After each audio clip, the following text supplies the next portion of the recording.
Generation gap हमेशा से तर्क का विषय रहा है। जो बुजुर्ग लोग होते हैं वो कहते हैं आजकल के बच्चे तो ऐसे ही हैं, उन्हें समझा नहीं सकते। और यदि हम बच्चों से पूछते तो बच्चे कहते हैं ये पुराने ज़माने के लोग हैं, दकियानूसी लोग हैं, ये कभी भी हमारे स्टैंडर्ड को मैच नहीं कर पाएंगे। ये सत्य जानते हुए पेरेंट्स जो कभी बच्चे थे, वो भी इस अवस्था से गुजर चुके होते हैं, परंतु फिर भी वो जब बुजुर्ग होते हैं तो बच्चों के साथ तालमेल नहीं बिठा पाते। और बच्चे जब एक बार खुद बुजुर्ग होते हैं, वो सब कुछ जानने के बावजूद तो वो अपने माता पिता के साथ तालमेल नहीं बिठा पाते। और हम हमेशा कोशिश करते रहते हैं इस जनरेशन गैप को भरने की, और हम हर बार नाकामयाब होते हैं। हमें इस जनरेशन गैप को भरने की कतई आवश्यकता नहीं है। ये एक नाकाम कोशिश है, इसके कोई लाभ भी नहीं है क्योंकि असंभव है। क्योंकि दोनों का अपना अपना महत्व है, दोनों के अपने अपने लाभ हैं और दोनों की अपनी अपनी भूमिकाएं हैं।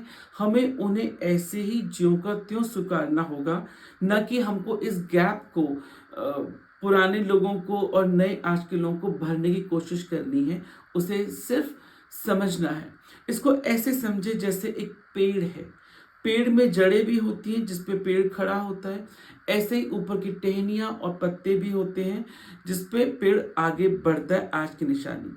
तो इसको आप ऐसे ही समझिए, मान के चलिए कि जो पेड़ की जड़ें हैं वो हमारे पेरेंट्स हैं, दादा दादी हैं, पूर्वज हैं जो भी जिंदा हैं।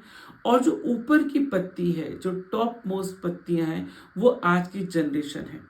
तो क्या ये दोनों अलग हैं? एक सूरत में हैं, जैसे आप टाइम को देखें, लेकिन एक सूरत में नहीं, क्योंकि दोनों जॉइंट है, दोनों का एक कनेक्शन है। तनों से, टहनियों से, उसके अंदर प्रवाहित होने वाली नसों पानियों से कहीं ना कहीं अटैच्ड है, लेकिन कहने को अलग भी है। तो लेकिन गलत नहीं है। अलग होना एक बात है, गलत होना दूसरी बात है। तो इसीलिए जनरेशन गैप को आप कभी गलत सही नहीं कह सकते, वो अलग है। तो जो जड़ है वो नीचे होती है, उनकी यात्रा ऐसे नीचे की ओर होती है। पत्तियां बाहर की ओर होती हैं, ऊपर की होती हैं। जड़ अंधकार में नीचे की ओर झुकती हैं, पत्तियां प्रकाश में आकाश की ओर झुकती हैं। तो देखिए कितना डिफरेंस है। लेकिन ये डिफरेंस कितना भी सही, दोनों को जोड़े हुए है और यही उसकी खूबसूरती है। जड़ है तो पत्तियां निकलेंगी। और आज पत्तियां क्यों हैं? क्योंकि जड़ उस पेड़ को संभाले हुई है।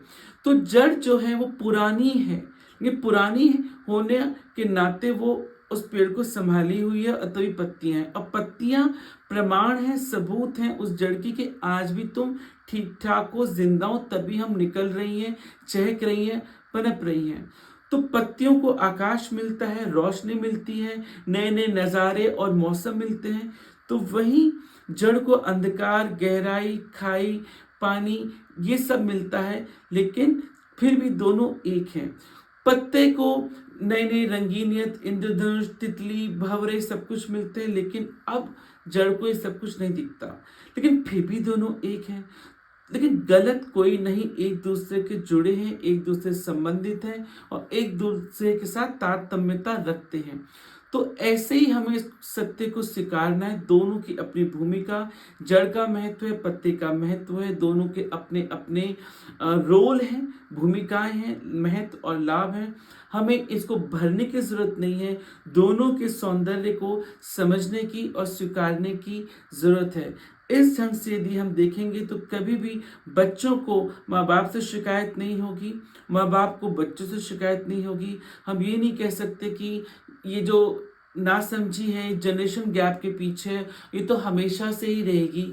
हमेशा से इसलिए रहेगी क्योंकि उसको हम स्वीकारते नहीं हैं। तो इस ढंग से यदि आप देखेंगे तो कभी भी हम जनरेशन में लड़ाई नहीं पाएंगे, हम मतभेद नहीं पाएंगे, बल्कि एक सहजता, स्वीकार्यता, एक्सेप्टेंस पाएंगे यदि हम इस वृक्ष के उदाहरण से अपने जनरेशन गैप को समझ लेते हैं। तो इसी ढंग से आप अपने माता पिता को देखिए, और माता पिताओं को चाहिए, बुजुर्गों को चाहिए कि बच्चों को इसी ढंग से देखें और उनको स्वीकार करें, और बच्चे माँ बाप को स्वीकार करें।